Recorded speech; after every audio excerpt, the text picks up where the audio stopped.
Good morning, my Teaserking family. How's everybody today? Happy Sunday. I am doing well. 11:43. I know there's a game that starts like at 11:30. I'm not even going to worry about that one stupid game. Anyway, so let's look at yesterday's games. We lost with Atlanta. The Yankee lock under 8, which I got questioned on, did get the W. It goes to my whole thought process that a good pitcher will shut down good hitting. Now, even with the ace, even with Toronto's ace, they got 4 runs, which was probably the most this guy's let up. But look what the Yankees ace did. He shut them down. And that's my point. Ace versus ace is not going to be a lot of runs because a good pitcher can shut down good hitting. Yankees lock under 8, the W. Tampa Bay, W. The 49ers over 8.5, W. The Raiders over 8, loss. Texas against the Tigers. I didn't know Texas's pitcher was that bad. I didn't really love the game, but that's a loss. Cincinnati under, a loss. Houston with Verlander going, got 7 runs. 4 of them were unearned, but still, that was a loss. Jets, Mets, W, that was a lock. California was a lock. Philadelphia was a lock. California was a W. Philadelphia was a W. Boston over 10 a W. The Dodgers under 8 a W. San Diego over 11.5 was a loss. And the Vikings over 9 was a W. So you can see I'm giving you a lot of picks. It's baseball. I'm working on it.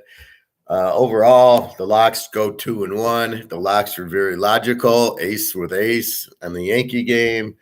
Verlander, which what are you going to do? And then the Mets, good pitcher against weak pitcher, and the good pitcher won. So the logic's there. There's just sometimes because they're averages, it's not, the guy who gives up 5 runs shuts out, and the guy who's with a Verlander who gives up 1.5 runs a game, gives up 7, but 4 were unearned. I was shocked when I saw that score. And then where did Houston's offense go? This was against a weak pitcher who gives up 5-6 runs a game. This was not a superstar. So that was yesterday's games. We'll do today's in a minute. I want to go over money management type of, we're here to win. This is an investment. We want to win. We've got to be smarter than the average bear to do it.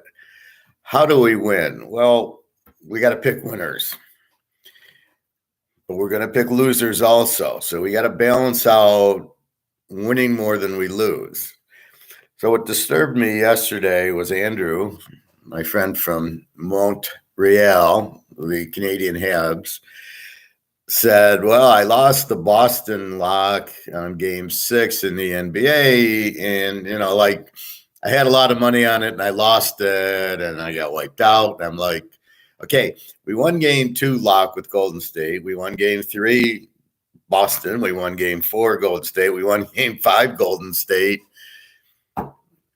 You've got to make money going 4-0 and then 4-1. So superficially, the biggest lock was game 2 Golden State, 50 units. So you should have had, let's say, let's call it 5,000 on that game. You're up $5,000. Then we say take Boston back. So maybe you bet $2,000 on that. Now you're up $7,000. Then we say take Golden State. They lost. You bet another $3,000. Now you're up to $10,000. Then we say bet small because even though Golden State's not off the loss, they need it. They don't want to lose going back to Boston. They win 5, 7, 10. So now we're up, let's say 12,000. Now, being investors that we are, being smart, being winners, this is Teaser King. We're here to win. We're up $12,000. I say, well, let's take Boston in the same theory. I took Golden State in game 2, Boston in game 3, Golden State in game 4. They have to win, but it shouldn't have been any bigger of a bet than that. Hi, good morning, Nick. So when you're up 12 grand or whatever, and that's just a number, you certainly don't bet 15 grand back in Boston. You bet the same what you've been doing on the first 4 games. A little bit more on the 50 unit lock game too. So you're not going to bet 5 grand on this game, but you're probably going to bet 3 grand on this game. You're not going to get hurt on this one game when you've just won the first 4. So therefore you're up, what did I say, 12 grand or so. You're up 12 grand. It's a $3,000 or $4,000 bet on Boston. Yeah, they have to win, but so did the other 4 games are all following suit of what our logic is. So I don't want to hear I'm up 12 grand and I bet 15 grand on this lock when you didn't bet 15 grand on the first lock. You're building your bankroll. Now you're up to 12. The last thing you do, you're going to quit a winner. That's how we do it. That's how I do it. That's how I win. You see my football. It's not, it's keep it 3 or 4 grand on Boston. If they lose, I'm up 8 grand. Okay, I made 8 grand. Thank you very much. Or 9 grand. But you should have been up 15 grand or whatever your units. You should have been up a lot of units, and you should never have bet more than you were up. You should have bet, if the first Golden State game was 5 grand, this is a $3,000 bet. And you're for sure going to, and you've won the first 4. So I get very confused when I hear that. And I don't like that I'm not getting that message across. It's money management. It's as we're winning, we're increasing and we're building the bankroll, but you never, if the bankroll, you've just made 12 grand, you don't bet 13 on one game because this is what we think will happen. This isn't for sure. Like when I'm telling you gold and silver. So you've got to just keep with the same bet and you win a little bit more. This will go back to a story I'm going to tell you, but let me read Nick. Correct. Golden State game 2 was the game to go huge on. When it all aligns, that's when you bet big. Now you're up big and can bet smaller units on more basketball. Well, if you see another Golden State 50 unit, when I didn't give another, I said Boston smaller than the 50 unit, but you're winning as you're winning the other games, you're building the bankroll. But why would you want one game to lose your bankroll? This is about winning. This is about, we've had the logic. The logic was bet Boston. Absolutely. They had won game 3 at home. They lost game 4 and game 5. Okay. Now it's game 6. So they've already won game 1 and game 3. So they're capable of winning. The series was tied 2-2. Golden State held serve, won by 10 at home. It's not like Boston couldn't play. Golden State got hot.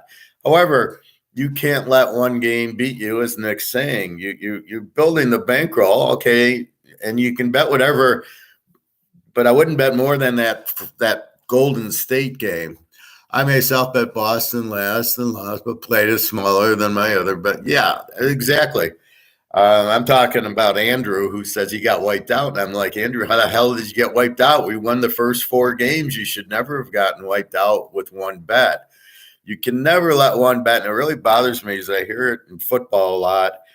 I'll give out 10 plays and 9 of them win. And then, the Clemson game cost me everything. And I'm like, what the fuck? That's not how I'm teaching. And that should never, one game, especially not even a lock. My locks win, and then you're losing on a secondary game. See, I had one guy years ago, and he'd listen to other handicappers, and I'd tell him to fuck off. Like, if you want, my services are not the same as others. There's a big difference between me and others. And if you want to bet a lot because somebody else gave you a Clemson lock, and I didn't even give you a Clemson game, nor did you come to me for my opinion on the Clemson game. So if you want to use other handicappers, fine, but you should come back to me and go, Well, they gave me the 49ers. You haven't given the 49ers, and you talk about every game. You've given a reason not to bet the 49ers.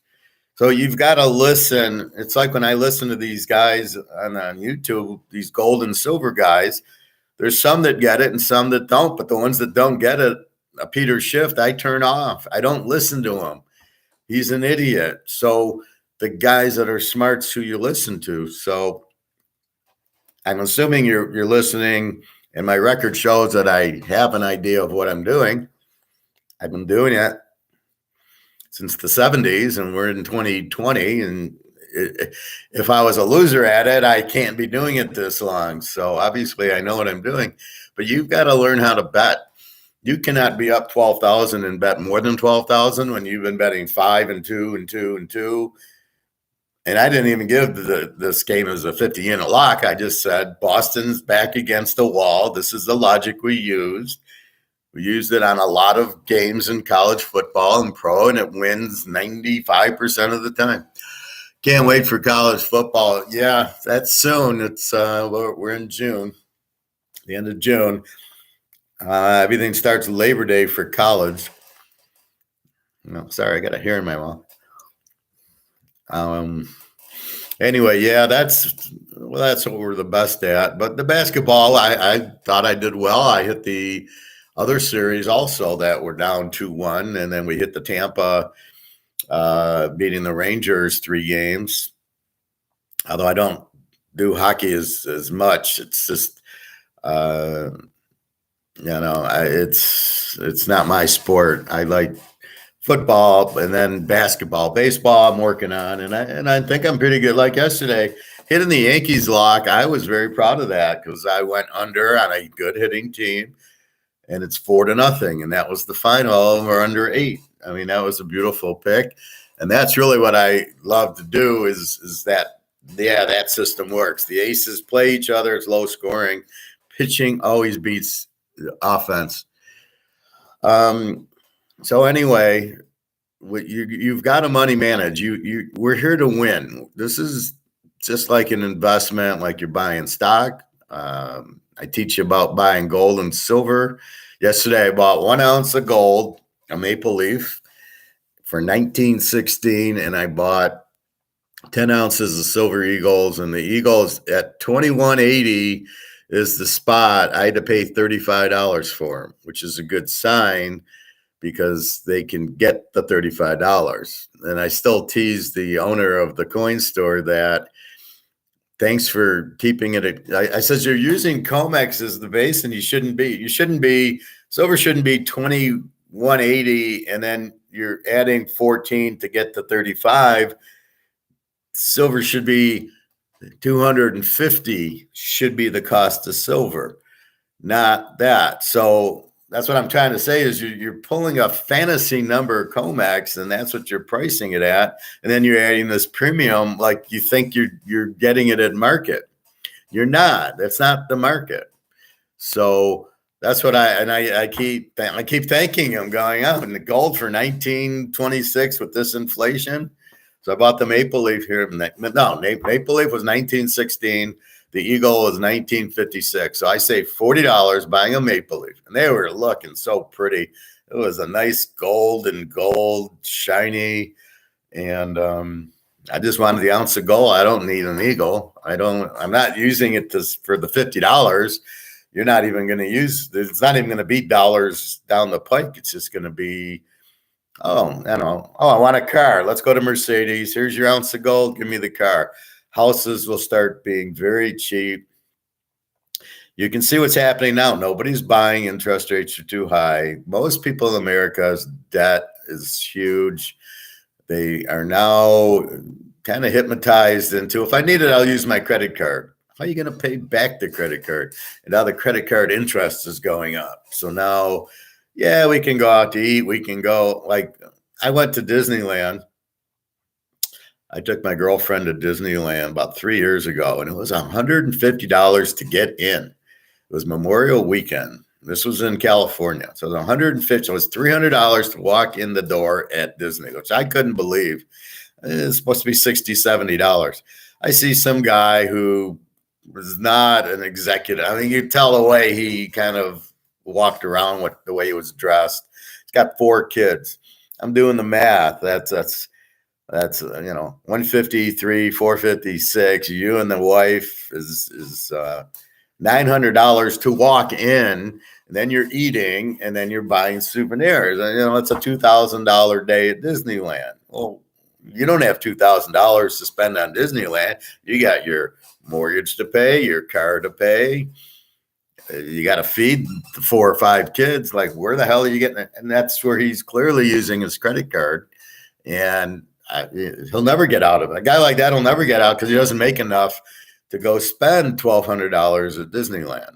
And it's stuff like that the housing market, people are going to have to get money, and they're going to sell their houses, and it's going to lower the value because they're going to take, well, I know it's a $300,000 house, but I need the money. I'll take $200 for it. And that's already starting to happen.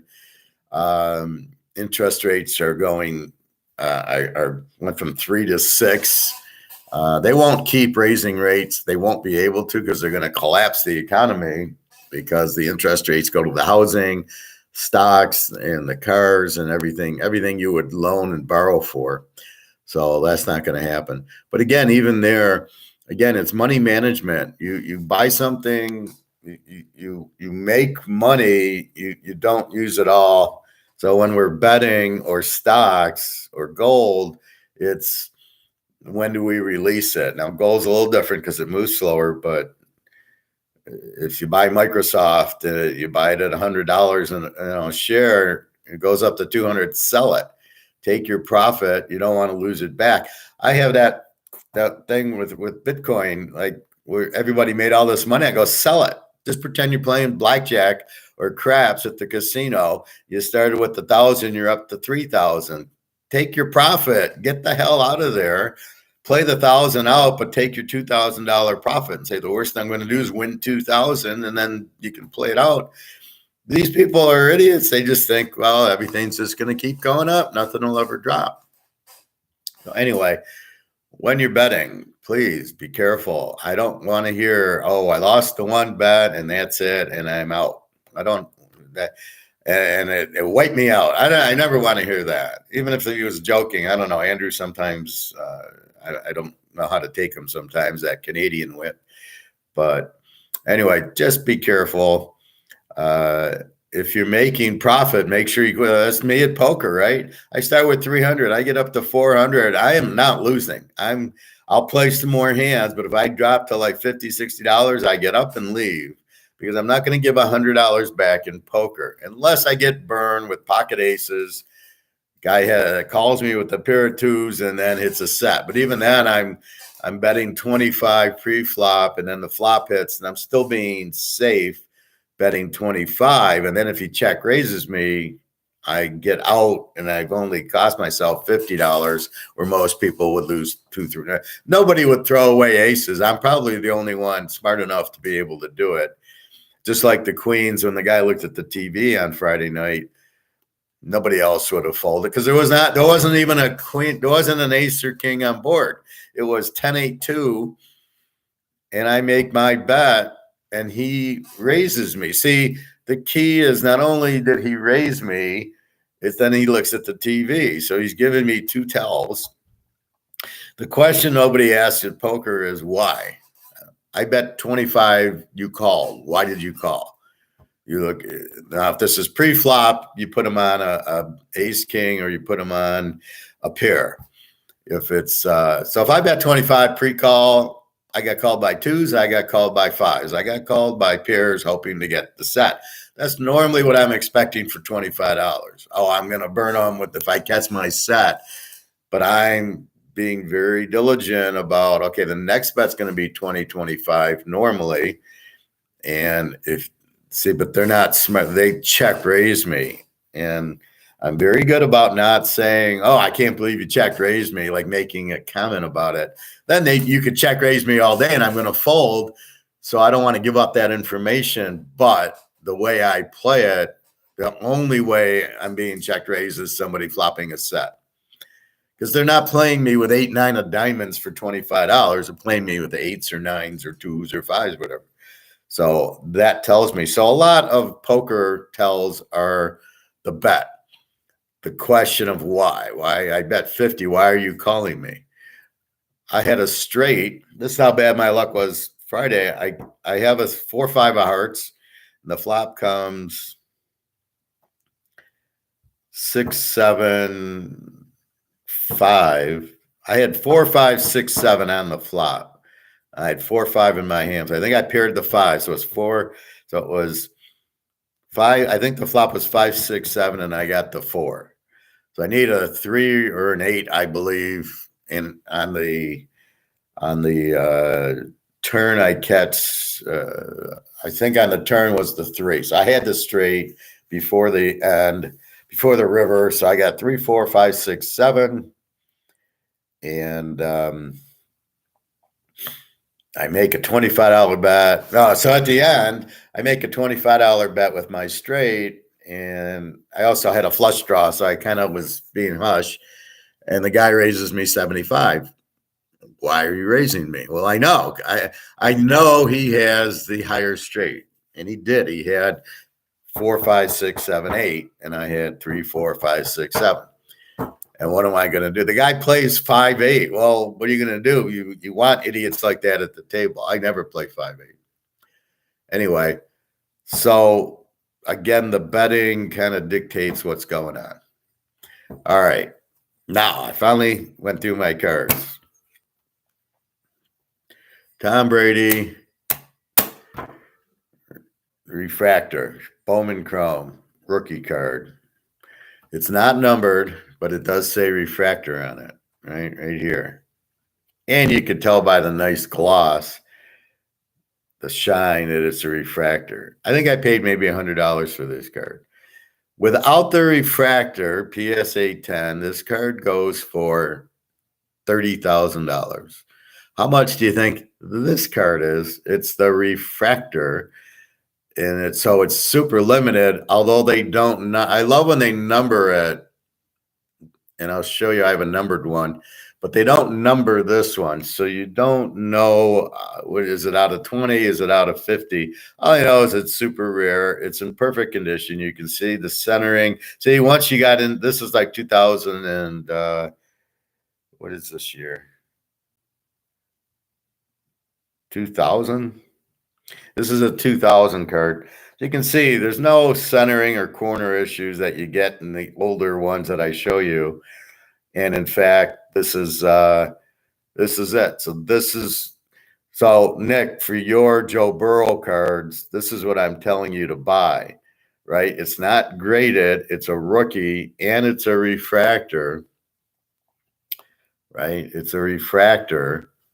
So right here, if you couldn't tell here, but that's what they've been doing lately. They'll put an R or refractor. So this card, I got to get it graded. I'd put it out for $100K in a take best offer and try to take 75, 80 grand for it. Because I know it's 30 without the refractor. The Bowman Chrome rookies like 30 grand PSA 10. So with the refractor, I'm going to put it out. And 100 might be cheap. I haven't seen it. You don't see it on eBay because there's not many of them. And then they got to be graded PSA 10. Anyway, this is what the card is. So I'll get this graded. Now, talking about the other, here's the Brady Vanguard rookie. Again, Nick, this is what you want in a Joe Burrow, something like this. Again, this came out of a box. I bought a box of Vanguard because I love the coloring of it. I love the look of the card. Now on the back, I get my numbering. So you can see it's right here.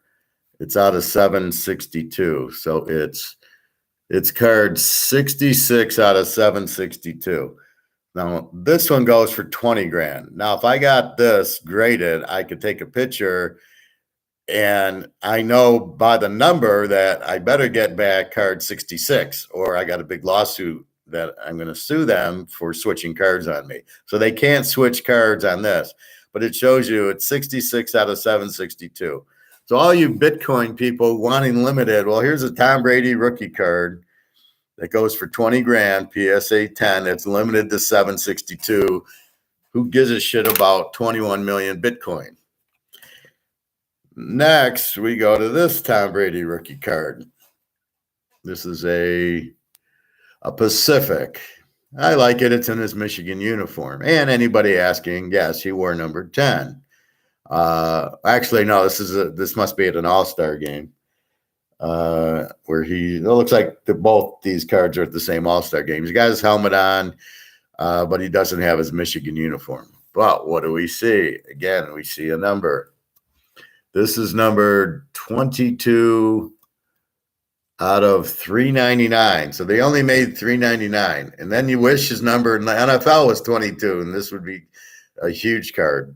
His number is 12 in the pros. But there you go. It's out of 90. It's out of 399, and it's a rookie card. It's more limited than this, yet this card has, I think, a little bit more value. This is like 20 grand. This is probably 15.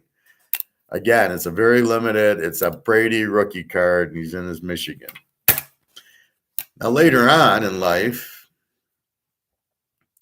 we go to a show, and we get this Tom Brady card. Now, it's not a rookie, but if we look at it, what does it say? It's numbered out of 25. It's card 18 out of 25. They only made 25. You want to tell me Bitcoin's limited at 21 million? I got a 25 count Brady card. I mean, it's an upper deck card. It just has little stats. I don't care. I bought it because it's 25. Again, you have no centering issues. The only centering is top to bottom, but it's fine. This is a perfect card. This should get a 10. And again, it's out of 25. And then the last Brady card, this card, they only made 50 of, 37 out of 50. This is it's a pretty card. This is a Leaf. This is a Leaf certified pretty card. 50 of them is all that they made. Again, here's another Brady. So that's 5 Brady cards. You want to invest, this is it right here. Now per Nick, you go to the show. You see it. You look at the condition. Centering, yes. Corners, yes. Card itself, fine. No scratches, no pen marks. And you buy it naked, and it probably cost me $100. This was bought probably in 2002, 2003, after he'd already won probably 2 Super Bowls. Not after the first one, because you still didn't know. But after the second Super Bowl, they beat the Rams. Then I don't think they came back, and then they beat, what was it, Carolina, the second one, or somebody. And then I started buying. Oh, well, he's won 2 Super, because the first one, you didn't think Brady was any good. But then when they win the second one and he's getting better, he still wasn't great, but he was getting better, and he'd won 2 Super Bowls. And that's when I bought all this, except for the one out of the packs. I had bought in the packs, the box, just for a treat. I like the band, like these cards.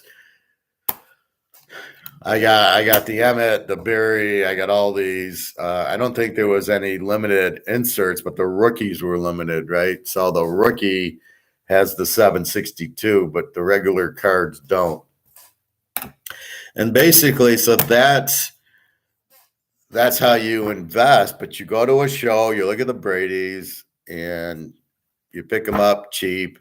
No, they're not so cheap. But again, I didn't think I had any value here until PSA 10 came out. Once PSA 10 came out, then I realized I got value. And then this card turns out to be 100 grand, 80 grand, somewhere in that neighborhood. It's 30 grand for the non-refractor. The refractor is far more limited. And I'm noticing refractor cards, if you have refractor cards, are worth a lot more. Even if they're not numbered, people like the refractor cards. So that's your investment. So people talk about Bitcoin, and I say, take your Bitcoin and shove it up your butt. This is limited. This is value. This is an asset. I can hold it and touch it. I could go, if I was really, really desperate, I could, now Can I go buy a house with this? Maybe.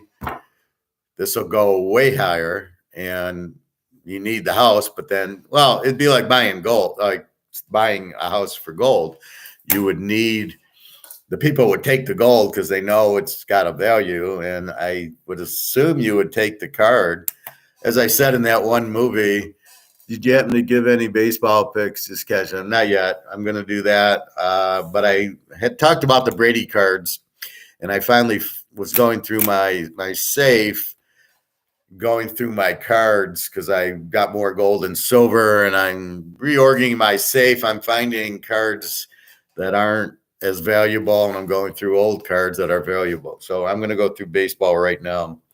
But I did want to talk about that as a offshoot of collectibles, of assets. As we're in inflation, this card will only go up in value because it's an asset. I have the card. It's an asset.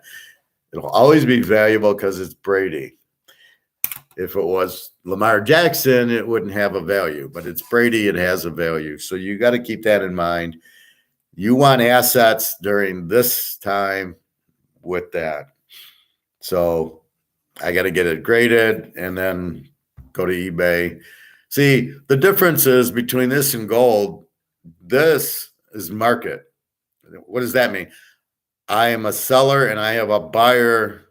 So we're creating our market, and I can put this out on eBay, say, okay, I want 100 grand for this card. And somebody will then come up and say, I'll give you 75.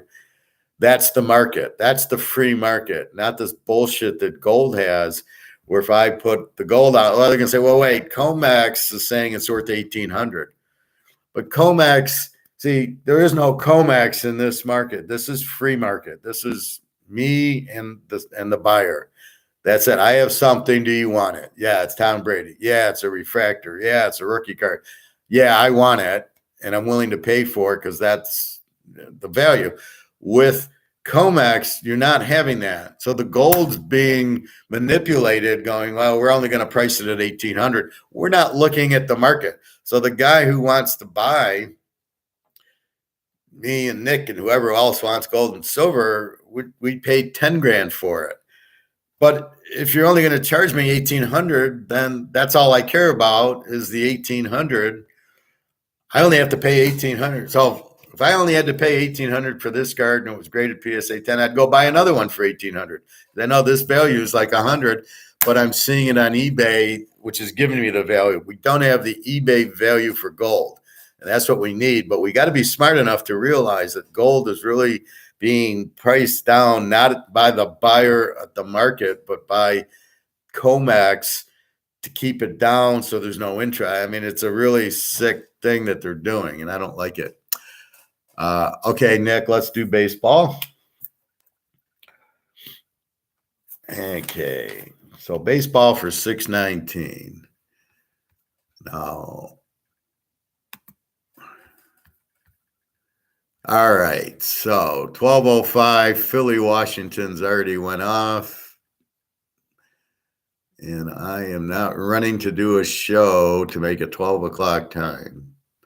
I don't know what they're going to do because they got the golf on too. No score, Eagles and the Redskins. Okay, we don't care. All right. Let me get my times in. So most of these are going to be afternoon games.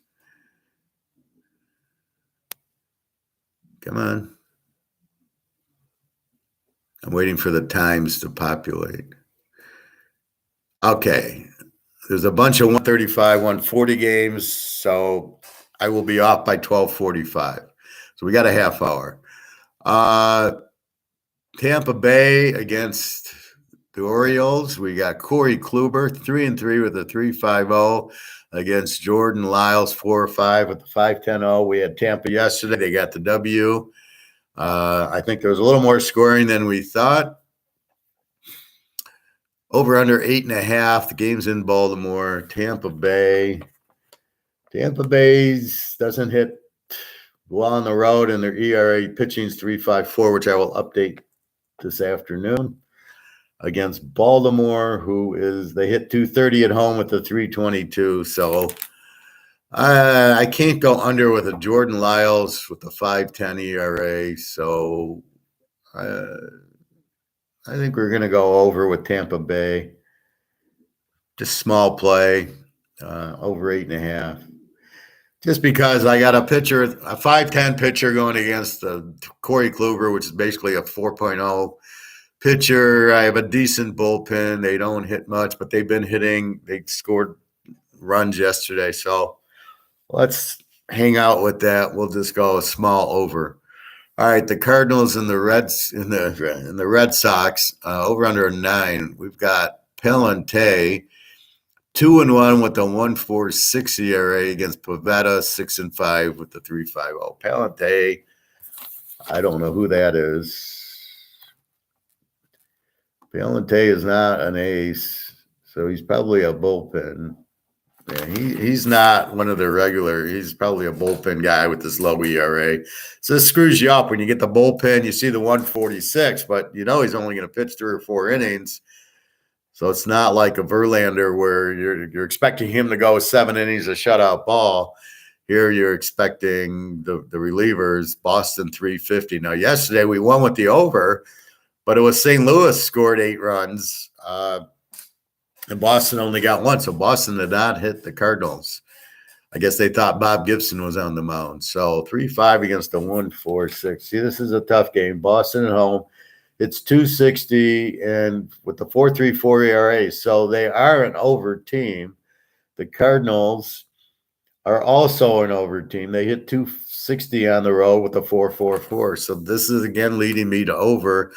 The 1.46 with Palante, I don't believe is a real number. I don't believe he's a real starter. Plus the over-under is 9. So we're going to go over in this game. So let's go the Bo Sox over 9. And again, this is a small play. If this was a football game, I don't know that I'd be playing it. But again, I'm just trying to play all the games. All right, the 49ers and the Steelers. We won that. 49ers over 8.5 yesterday. Again, it's 8.5. We got Alex Cobb, I thought pitched yesterday. I guess he didn't pitch yesterday. 3-2 with the 5.73 ERA, and Keller 2-5 with the 5.07. We're going to go over again with the 49ers over 8.5. Do I want to lock it? The 49ers. Real weak bullpen, 487, and they hit 233. Pitt hits 230 with a 384. Pitt scares me, their offense, so we're not going to lock it, but it's a good play over. All right, the Yankees in Toronto, over under of 9. We've got Servino for the Yankees, 4-1 with a 2.80, and I know he's the starter against UC Kachuki. 2-3 with the 4.80 ERA. Here we go. We're taking the New York Yankees. Just play them straight up. They won 4-0. Over 9. I don't know if they're going to hit Servino. Toronto did not hit whoever pitched yesterday. But again, I'm not fucking with the over under. I'm just taking the Yankees with Servino. And I think they'll hit Kutani with the 4.80 ERA. All right, Texas and Detroit. Dane Dunning, 1-4 of the 4.04 against Drew Hutchinson, 0-4 of the 4.58.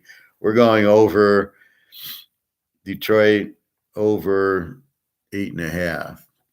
Now, living in Detroit, driving to the lake to walk, I'm hearing the announcers all excited because they won. Yeah, but they beat. What they don't take into account is they beat a pitcher who was a minor leaguer.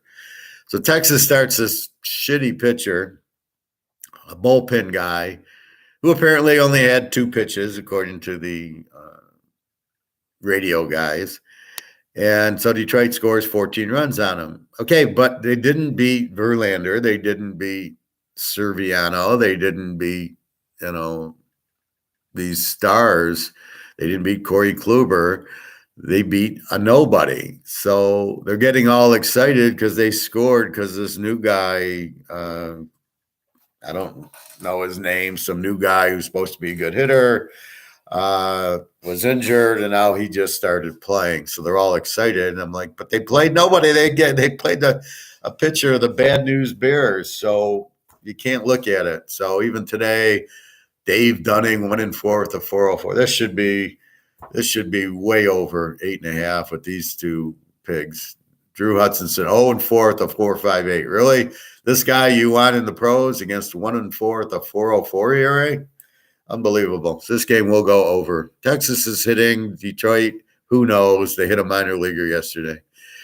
Milwaukee, Cincinnati, over under 9.5. We got Adrian Hauser, 3-7 with a 4.21 ERA. He sucks. Against Mike Minor, Cincinnati, 1-2 with the 7.3. Again, we're going Cincinnati over 9.5. Yesterday, we had Cincinnati under, and they scored a lot, and that was against good pitching. So here you're getting pigs. So this is going to be our first lock. Cincinnati over 9.5. So when a team starts hitting, I like to go with the streak. So let's go with it. All right. We got the Dolphins and the Jets. That was a lock yesterday. The Jets, we got the W. Let's see what we're going to do. Miami has their ace, Sandy Alcantara, 6-2 with a 1.68 against Chris Bassett, 5-4 with a 4.01. And over under of 6.5. I am not touching the under. I'm taking Miami to win. Not a lock, but I'm taking Miami. So here's how Teaser King Professor thinks, right? I don't get in love with the team.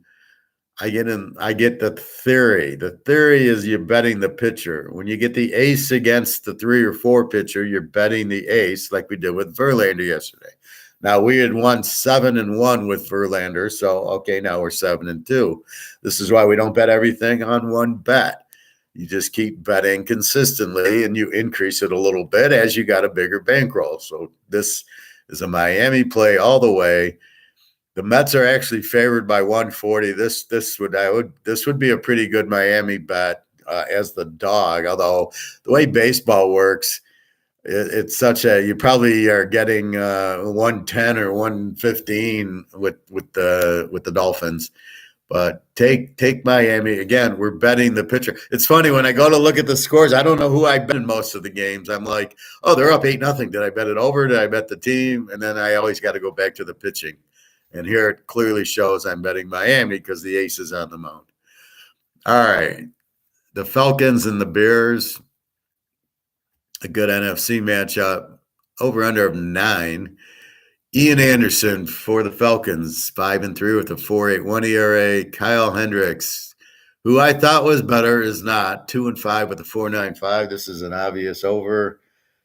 We're going to go Atlanta over 9. Now, let's see if we lock it. Yesterday, we had Atlanta and they lost, so the Cubbies played well at home. Atlanta, they hit 235 on the road with a 3.30 ERA. Maybe it's changed a little bit because I'm only doing this on Sundays against the Cubbies. And by that, I'm updating the stats because now they're just going to change a little. I mean, you're going to get a little movement, not a lot. Cubbies at home hit 250 with a 3.62 ERA. So neither pins really excite me.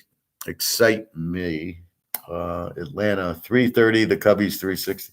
Atlanta's a tad better, but not good. I'm not going to lock it, but this should be pretty high scoring with the 5.0 ERA starters and the over-under of 9. Yeah, it's definitely an over. All right, the San Diego Chargers against the Denver Broncos. Jesus Christ, over-under 12.5. We got Blake Snell, 0-3 with a 5.04 for the Chargers. For the Broncos, Senzatella, 2-3 with a 4.79. Now I understand the over-under 12.5, but it's such a big number. I had over 11.5 yesterday. Didn't get there. Both these pitchers obviously suck, but 12.5 is too much of a number. It's like laying 14 in an NFL game. I refused to lay that much. So unless I can tease this number down to 6.5, I'm going to just lay away. 12.5 is just too high of a number. All right, good AFC West battle. We got the Chiefs against the Raiders. We got Singer 3-1 with a 4.24 going against Jared Koenig 0-2 with an 11.25. Oh, good Lord, what did we do yesterday? We had Oakland over, and I think we lost with Oakland over. So they're not, I think neither team can hit. Kansas City hits 235 on the row with a 5.27 ERA. Now I know why I had it over. The Raiders hit a whole 200 at home with the 4.16. So this should be an over. Oakland doesn't hit. I can't bet Oakland with the pitcher who has an 11 ERA against the pitcher with a 4. Over under 8. I got to go over again with the Raiders. Oakland over 8. I can't get too excited, but Jesus, I mean, you got a pitcher with an 11.25. I can't take Oakland. I can't go under. So it only leaves you to taking KC, who I can't take, or I got to take the over, and I got to go with the over 8. But it's a good AFC West game. Okay, the Angels against the Seahawks. We know Russell Wilson's not there anymore. Over 7.5. We got Rosenberg 0-0 with the 7.50 against Gilbert. Gilbert, I believe, is the ace for Seattle. Yes, we're taking Seattle. And this is going to be a lock because Kenny Rosenberg 0-0 with a 7.50 ERA against the ace. So the ace is playing. I don't even know if this is their fifth pitcher or the bullpen pitcher. Or is this some scrub they're throwing out there? What happened yesterday? We had California and they won, but today the Seattle ace is going, so we're taking Seattle. That's our second lock. All right, the Cleveland Browns against the LA Rams. We had LA under 8, and it won. And yesterday we got 7.5. We got Shane Bieber 3-3 with a 3.01 ERA against Andrew Haney 1-0 with an 0.00 ERA. So this sounds like bullpen against Bieber. Very hard. Over under 7.5. So we got to go to this is a bullpen and hitting. The Browns hit for 244, almost 250 on the road with a 3.16 ERA. I have them as an under team. And the Dodgers hit 250 at home with a 3.44 ERA. It was 3.16 and went down to 3.44, so they're having problems. This is really a reliever, so you're taking him out of the pen. They played an under game yesterday. I don't know how I can trust Andrew. I can't. I don't know how to play this game. I hate the 7.5 number. I hate Cleveland hits 250 with a good bullpen, and the Dodgers hit 250 with a decent bullpen. I can't trust Haney, and then I can't trust Bieber. Forget this game. Normally you would take the Rams at home. Cleveland's got to go to the West Coast, but I'm going to stay away from that. All right, the Vikings against the Arizona Diamondbacks. Chris Archer used to be good on Tampa, used to be a stud. 1-2 with a 3.35 ERA against Merritt Kelly of Arizona, 5-4 at the 3.68.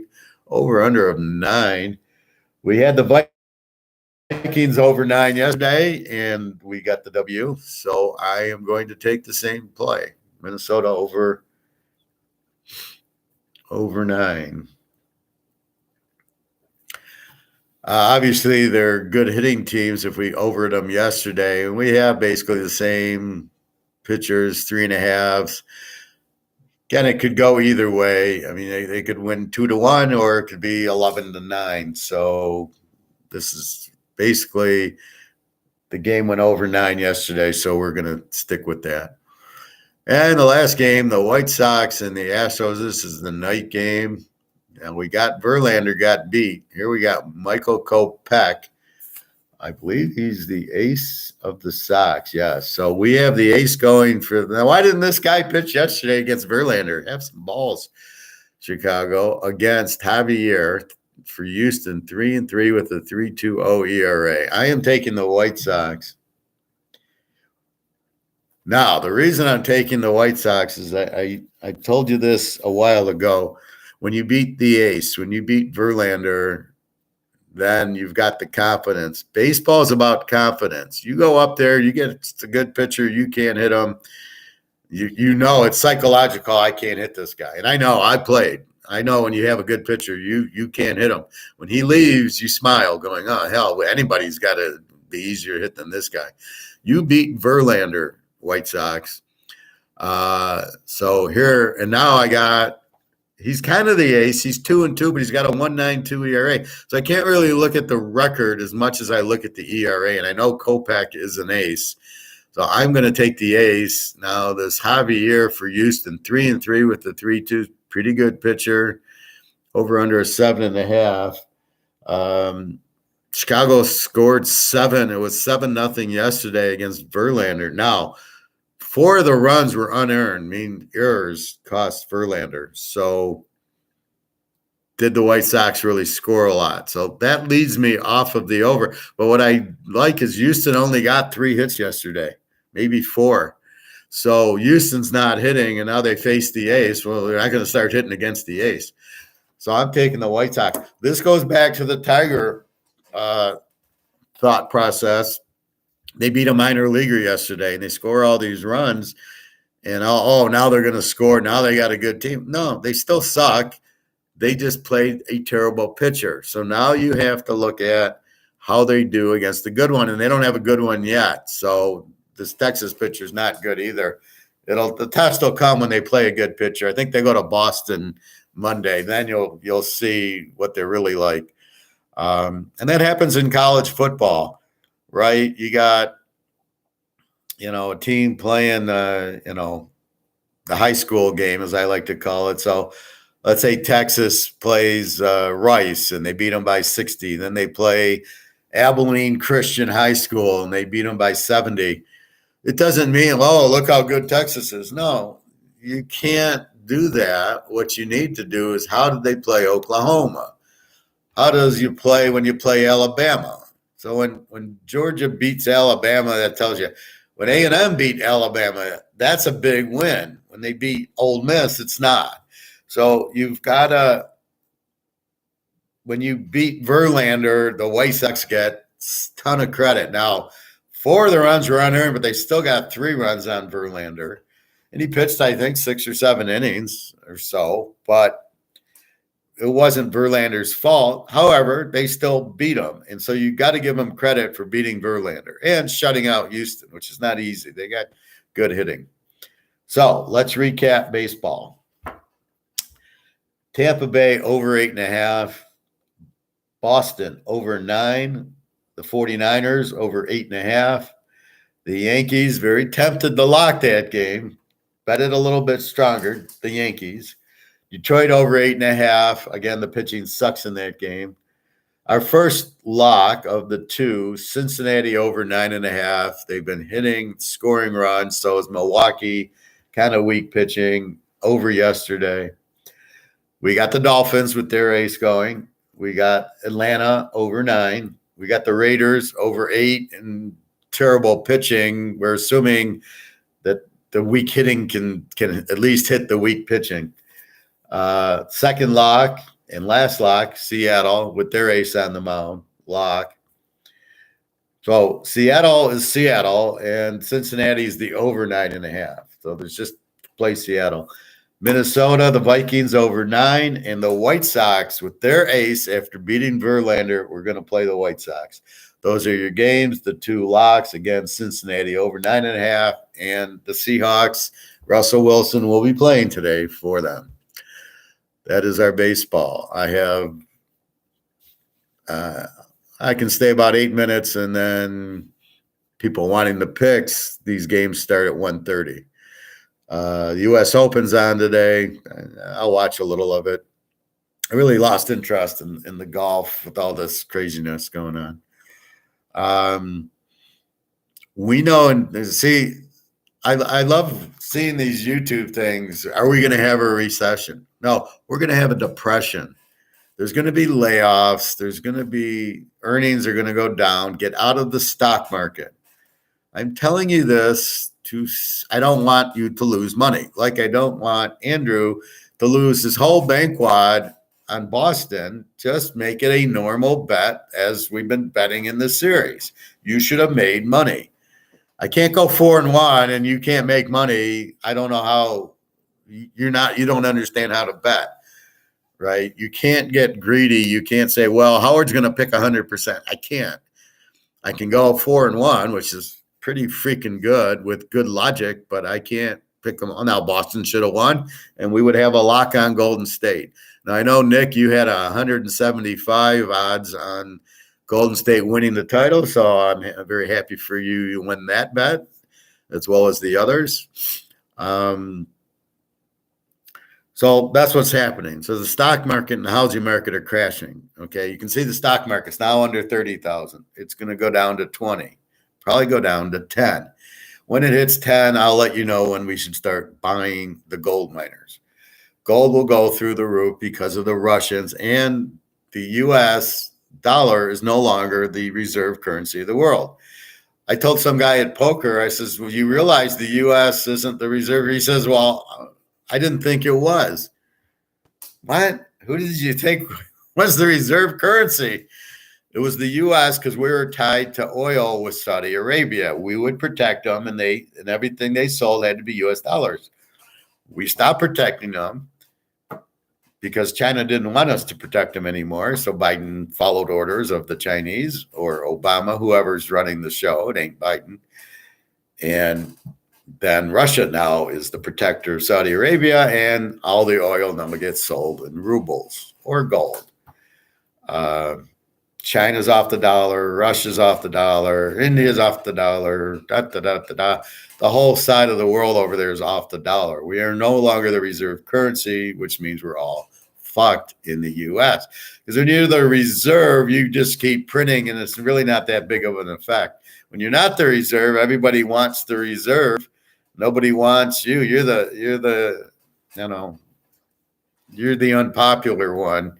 Nobody wants you. There's no value. And as soon as the demand for the dollar goes away, nobody wants it. This is only worth something because it's Tom Brady. It's a refractor. It's his rookie card. If it's Lamar Jackson, nobody wants him anymore because he's not that good of a quarterback. He's just a running guy, and he's not a great quarterback. I don't know. Everybody was so enthralled with him anyway. I mean, I've seen Michael Vick and Dante Culpepper, and they were nothing. I mean, they didn't know how to throw the ball. They're fast, but it's the NFL. Everybody's fast. All the linebackers are faster. These kids from Georgia are faster. So that's what you see there.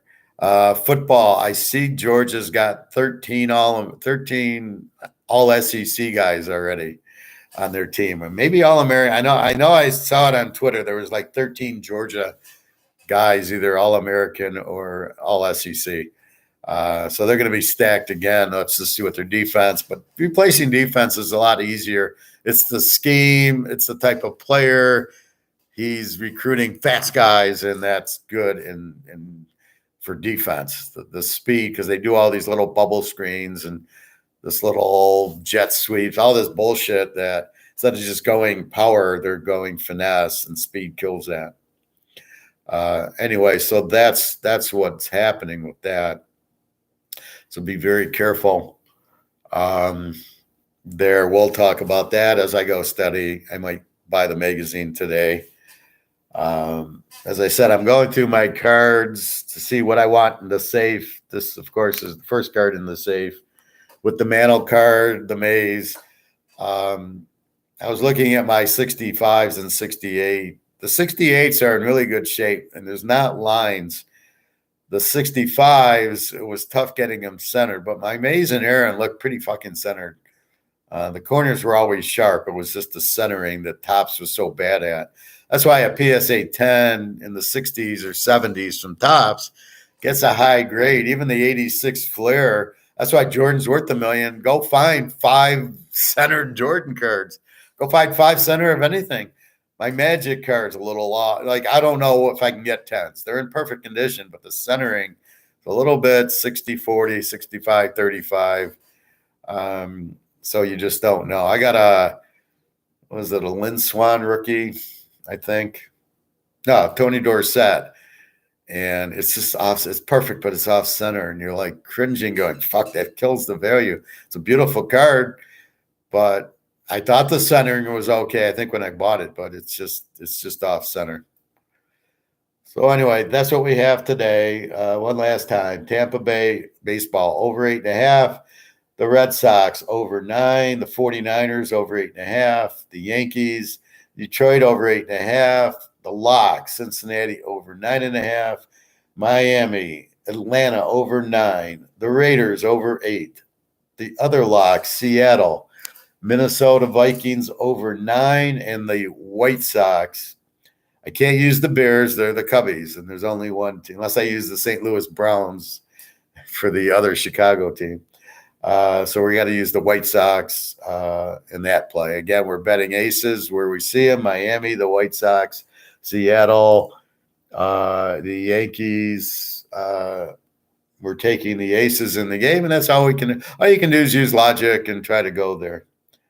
The gold price, as we know, as I've stated, the market price on this is about $90,000 because I put it out for sale. Some guy bids it. That's the market. And that's what you want, is a free market. That's what the invisible hand is. I put it out. Somebody wants it. Boom. There's no interference with the government or anything else. Gold is being interfered with. The value is really not 1,800. It's more like 20,000. And once you understand that, it's just a matter of getting the government out of it. And there's powerful people, which is why it's taking a long time to clean it up. But with the ruble going to gold and everybody going off the US dollar, it's good. It's not, you can't hold the fingers in the dike too much longer. Any other questions or comments, please ask now. I'll do another 5 minutes because I want to get this posted, as all these games are on at 1:30 today. Anyway, buy your gold, buy your silver.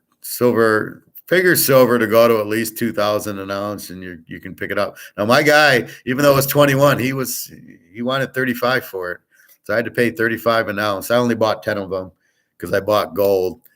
And I got to keep remembering myself. I go, shit, I'm low on cash. And I go, well, no, you got gold and silver. That is I haven't really spent my money. I've moved it from dollars to gold.